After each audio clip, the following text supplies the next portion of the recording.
Well, hello, rise and shine. Alissa Bakar here with my good friend Belinda Savage. She is the end all be all for me, my family, and all of my relationships in real estate investing, using self-directed IRAs as a way to take your assets from Main Street to, Wall Street to Main Street. Belinda has been an integral part of my investing journey, helping my husband and I convert our IRA from a rollover position into a self-directed custodian so that we could invest in things like private notes.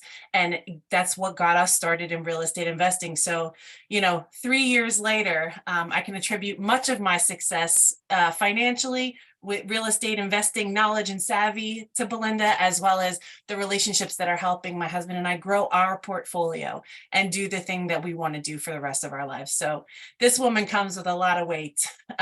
She's a heavy hitter in my network, and I'm so blessed to have her here to talk with you today. So Belinda, I don't know if I do your history justice, but you were the gal that, slugged it out down on Wall Street as a bond broker for years, and then turned around and said, hey, average people need access to be able to take control and empower themselves to get these returns because it's possible. It's just not talked about. Can you give us like a short overview of your career and why you love the self-directed IRA vehicle? Well, it's such a privilege to be here today, Alissa. I love speaking to Americans who are out there working so hard, and yet they're not familiar with this side of investing.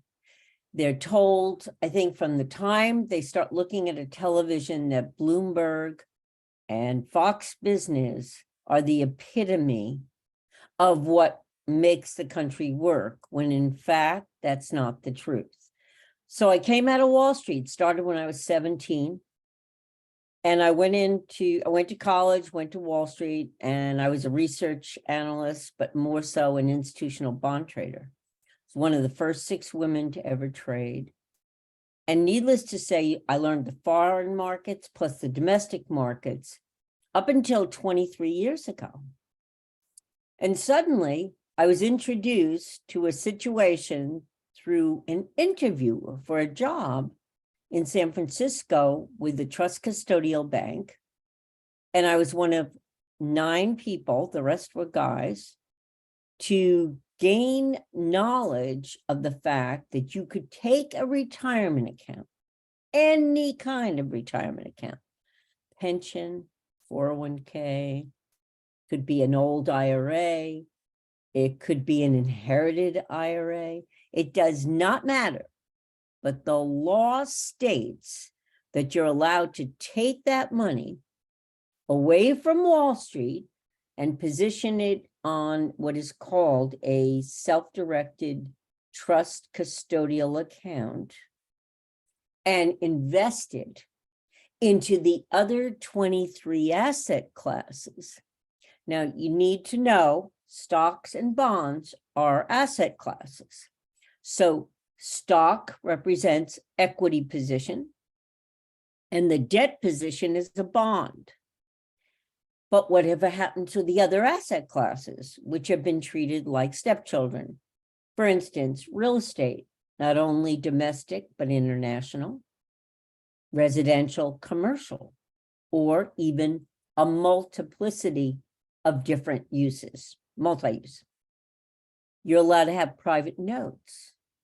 So you can buy somebody's mortgage and use it with IRA money, staying tax deferred. When I learned about this law that stems from 1974, it changed everything that I saw in terms of the American investor having the ability to look around them and invest in perhaps a duplex in town, maintain their own residence, but having 2 incomes out of that duplex, put it into their IRA and stay tax deferred. And people were getting between 12 and 20%. And I'm saying, wait a second, folks, time out. This is a life changer. This is different. I am leaving Wall Street. And when this happened, I made it my full devotion an intention to learn everything I could. I became the vice president of compliance, litigation, and operations at different times, only to educate Americans on how they do this. So the other asset classes, real quickly, can be, you can do private lending, it can be to anyone except your parents or your children. You can do cannabis, which is in many ways medical. There's many medical properties that will be, that serve you. You can do precious metals, of course, you've heard it on television. The other thing is intellectual property. I have a friend who has an app. So my first clients were the founders of PayPal, and they put that application into an IRA and then sold it to eBay for millions. And it was in a Roth IRA, so that when they sold it, it was tax-free for the rest of their lives. That's just one of many, many great examples of how this has changed people's lives. So I'm very thankful to have been on the forefront of this. And I was there when only 1% of the population knew of self-directed. Today, it's about 10% of the population. So it's been a great journey, and it continues to be. I have to be educated every single day of something new that happens on the horizon in terms of lending, leveraging, putting money together, capital together with other people. I think this is so exciting because no one else is controlling that money but you. And that is the secret to success. Managing your own capital. Yeah, it absolutely is. And some of the questions that have come up, which is the reason that provoked this here session, what is the difference between a brokerage account that you can pick the investments in and a self-directed IRA custodial account? Because I think that was our number one, kind of brain knot, is like, so I'm still directing the assets in this brokerage account, but, can you just split the hair for us here? Sure, Define sure. a brokerage account and how this is Absolutely. separate. And you do the same thing that you can do in a brokerage account here, or, where are they unique?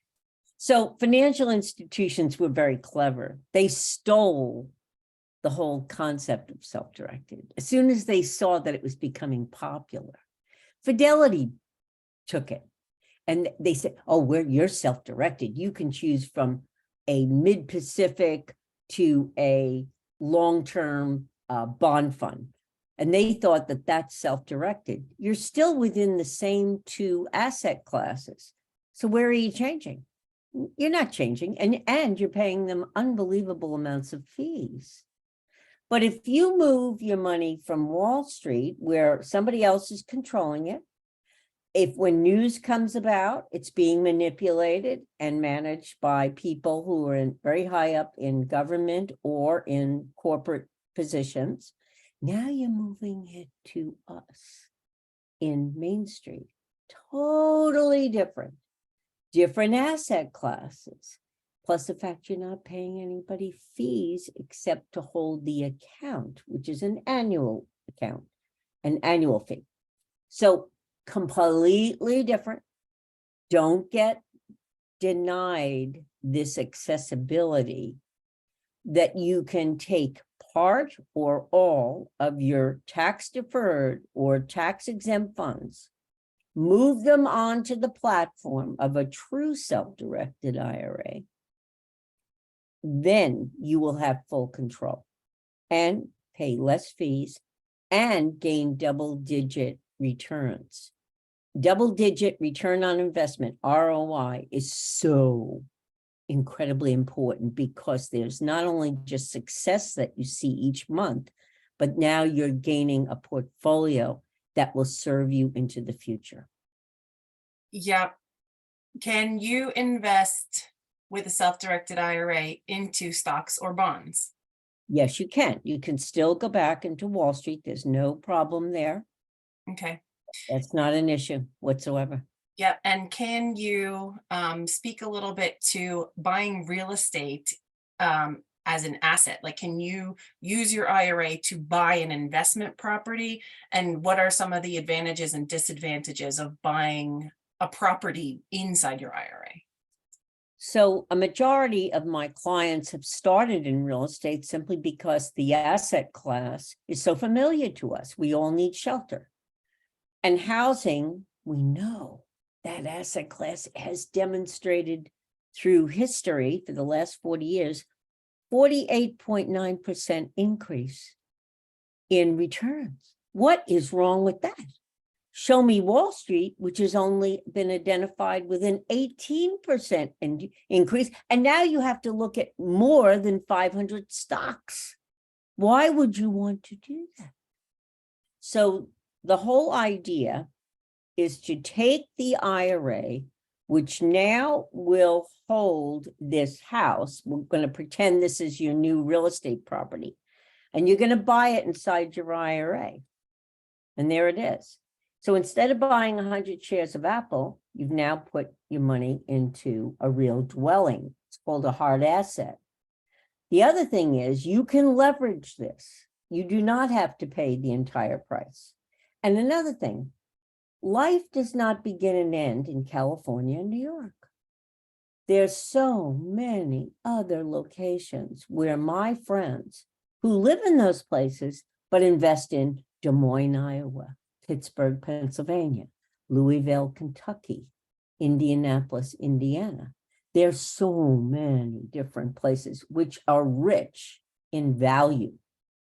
So not only do you get the monthly income from the rental, but then it rises in value for the next few years, and then you sell it at the top and perhaps buy another investment property with 2 doors, as we call it. So it could be a duplex or a triplex.